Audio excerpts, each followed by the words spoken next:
सबके हिंदी.com। एक नजर अब तक की सुर्खियों पर। कांग्रेस की भारत जोड़ो न्याय यात्रा 14 जनवरी रविवार से शुरू हो रही है। कांग्रेस नेता राहुल गांधी के नेतृत्व वाली यह यात्रा पूर्वोत्तर राज्य मणिपुर में इम्फाल से शुरू होकर 20 मार्च को मुंबई में समाप्त होगी।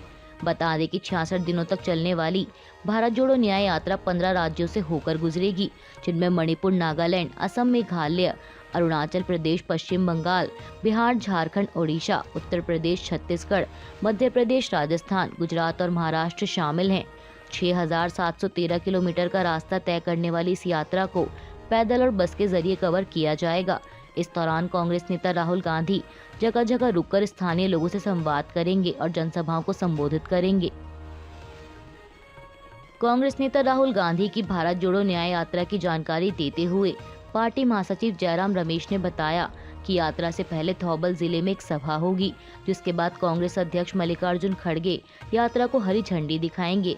उन्होंने बताया कि इस यात्रा के दौरान राहुल गांधी लोगों को बताएंगे कि जनता तक न्याय पहुंचाने के लिए कांग्रेस के मन में क्या है।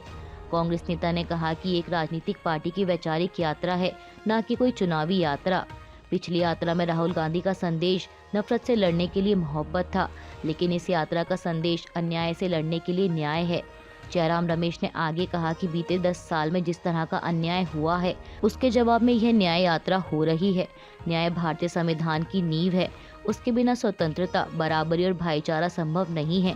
कांग्रेस नेता ने बीजेपी पर निशाना साधते हुए कहा कि ये कहते हैं कि हम सबसे बड़े लोकतंत्र हैं, लेकिन हकीकत ये है कि आज लोकतंत्र कम और एकतंत्र ज्यादा है। पीएम मोदी हमें अमृतकाल के सपने दिखा रहे हैं, लेकिन बीते 10 साल अन्याय काल के हैं।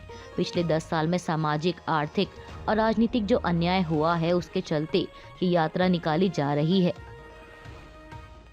कांग्रेस की भारत जोड़ो न्याय यात्रा शुरू होने से कुछ ही घंटों पहले पार्टी के एक बड़े नेता ने पार्टी छोड़ने का ऐलान किया है। महाराष्ट्र में पार्टी के युवा नेता मिलिंद देवरा ने कांग्रेस छोड़ने का ऐलान करते हुए एक्स पर लिखा कि आज मेरी राजनीतिक यात्रा के एक अहम अध्याय का समापन हुआ। मैंने कांग्रेस की प्राथमिक सदस्यता से अपना इस्तीफा दे दिया है। इसके साथ ही इस पार्टी से मेरे परिवार का 55 साल पुराना रिश्ता खत्म हो गया।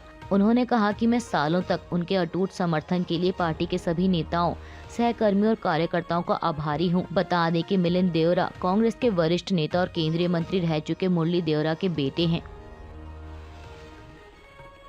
मिलिंद देवरा के कांग्रेस छोड़ने के ऐलान पर पार्टी महासचिव जयराम रमेश ने प्रतिक्रिया देते हुए मिलिंद के पिता मुरली देवरा से अपने जुड़ाव को याद किया। जयराम रमेश ने एक्स पर लिखा कि मैं मुरली देवरा के साथ अपने कई साल पुराने जुड़ाव को बड़े प्रेम से याद करता हूं। सभी राजनीतिक दलों में उनके दोस्त थे, लेकिन वो पक्के कांग्रेसी थे, जो हर मुश्किल परिस्थिति में हमेशा कांग्रेस पार्टी के साथ खड़े रहे। तथास्तु। समाजवादी पार्टी प्रमुख अखिलेश यादव को भी राम मंदिर प्राण प्रतिष्ठा समारोह में शामिल होने का निमंत्रण मिला है। इस बात की जानकारी उन्होंने खुद सोशल मीडिया प्लेटफॉर्म एक्स पर दी।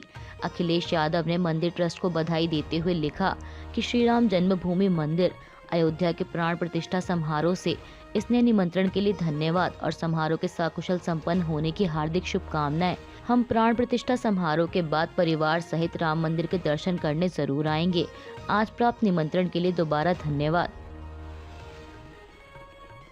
लोकसभा चुनाव से पहले नेताओं का एक पार्टी से दूसरी पार्टी में आना जाना लगा हुआ है।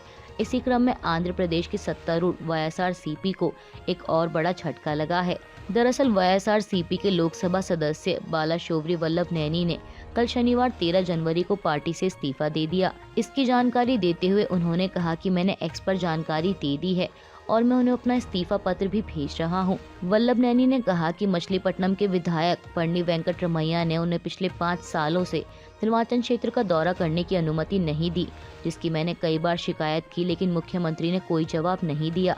वल्लभ नैनी ने दावा किया कि मुख्यमंत्री रेड्डी उन्हें नजरअंदाज कर रहे थे और अब अपने इस्तीफे के बाद उन्होंने अभिनेता पवन कल्याण के नेतृत्व वाली जनसेना में शामिल होने का फैसला किया है। बता दें कि इससे पहले मुख्यमंत्री वाईएस जगनमोहन रेड्डी की बहन वाईएस शर्मिला भी 4 जनवरी को कांग्रेस का दामन थाम चुकी हैं।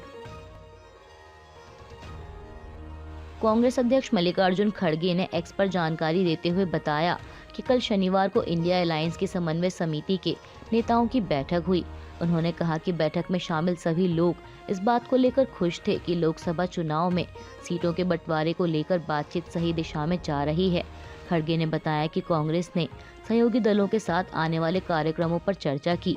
वहीं इसके अलावा कल शाम को दिल्ली में कांग्रेस अध्यक्ष मल्लिकार्जुन खड़गे के आवास पर भी एक बैठक हुई, जिसमें राहुल गांधी और अरविंद केजरीवाल मौजूद थे। हालांकि कांग्रेस नेता केसी वेणुगोपाल ने इसे एक सामान्य शिष्टाचार बैठक बताया है, लेकिन ऐसा माना जा रहा है कि दिल्ली समेत अन्य राज्यों में दोनों पार्टियों के बीच सीट शेयरिंग पर सहमति बनाने की कोशिश हो रही है।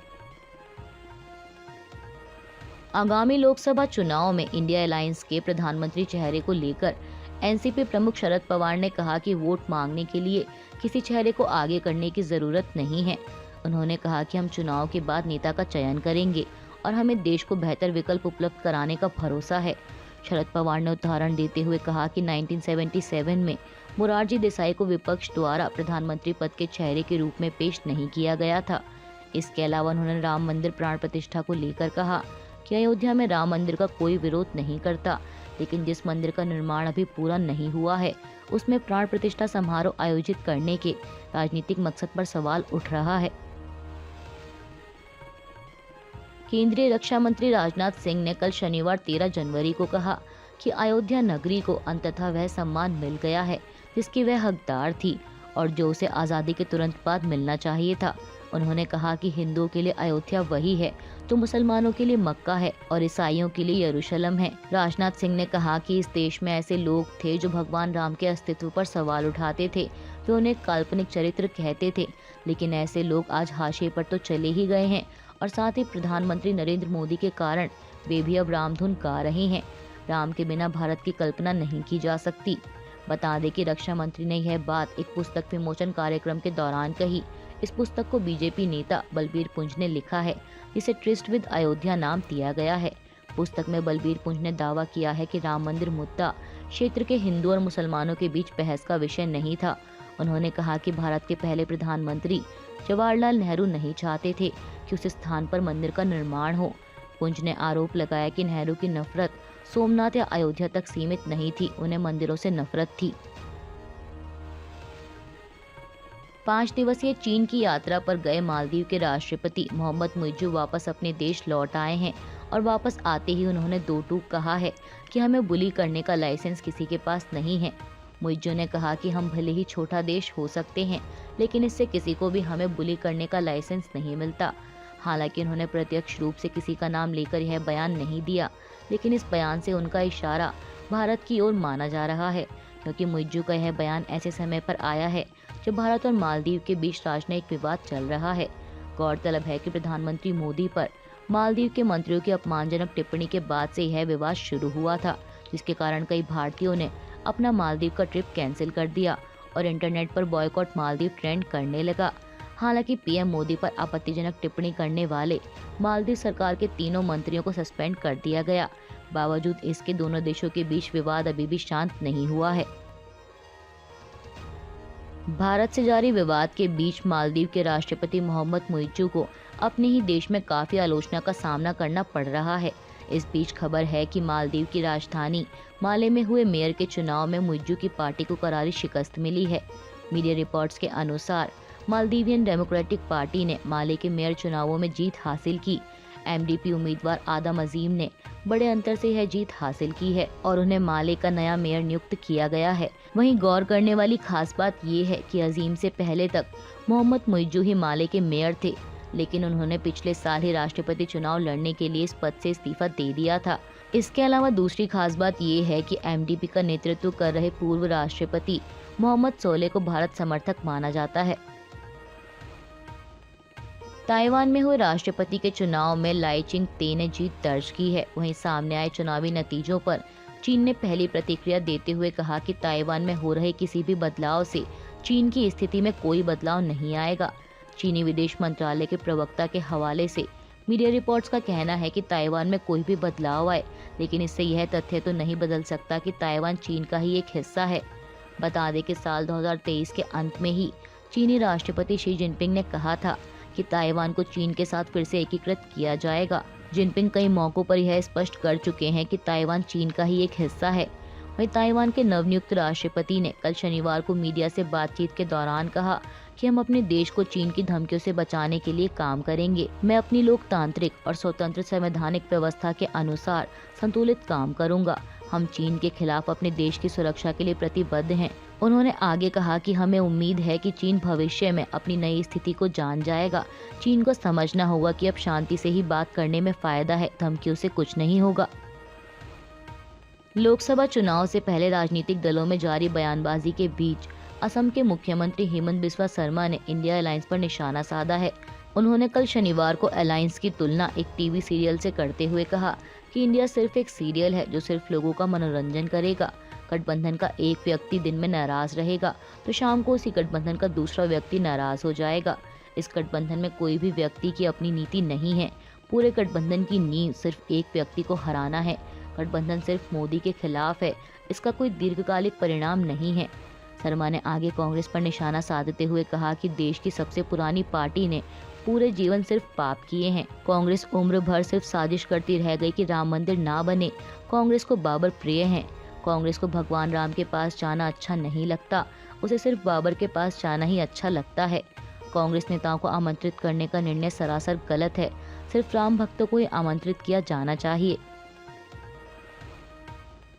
महारानी वेब सीरीज की शूटिंग जम्मू कश्मीर विधानसभा में किए जाने को लेकर नेशनल कॉन्फ्रेंस के नेता उमर अब्दुल्ला ने इसकी आलोचना की है। पूर्व मुख्यमंत्री ने एक्स पर लिखा कि मदर ऑफ डेमोक्रेसी का यही असली चेहरा है, जहां कभी हर पार्टी, धर्म और पृष्ठभूमि के चुने हुए प्रतिनिधि महत्वपूर्ण मुद्दों पर बात करते थे, अब उसे एक्टर और एक्स्ट्रास टीवी ड्रामा के सेट के तौर पर इस्तेमाल कर रहे हैं। यह शर्मनाक है कि जम्मू कश्मीर में बीजेपी प्रशासित सरकार ने लोकतंत्र के इस प्रतीक को धूमिल किया है, जहां वे कभी बैठते थे और शासन करते थे। उन्होंने लिखा कि यह कितनी बड़ी शर्म की बात है। बता दें कि महारानी वेब सीरीज को सुभाष कपूर ने बनाया है। यह सीरीज 1990 के दशक में बिहार में चारा घोटाले से घिरे लालू यादव के अपनी पत्नी राबड़ी देवी को मुख्यमंत्री बनाए जाने पर आधारित है।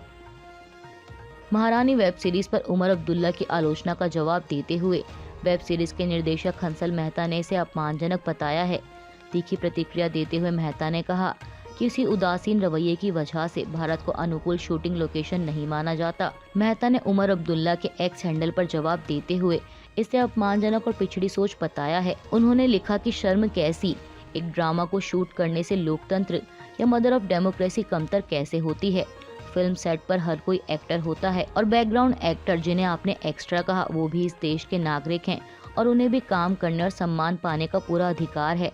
आप जैसे शिक्षित व्यक्ति से ये उम्मीद नहीं थी। अभी के लिए बस इतना ही। बाकी की खबरों के लिए जुड़े रहिए सत्यहिंदी.com के साथ।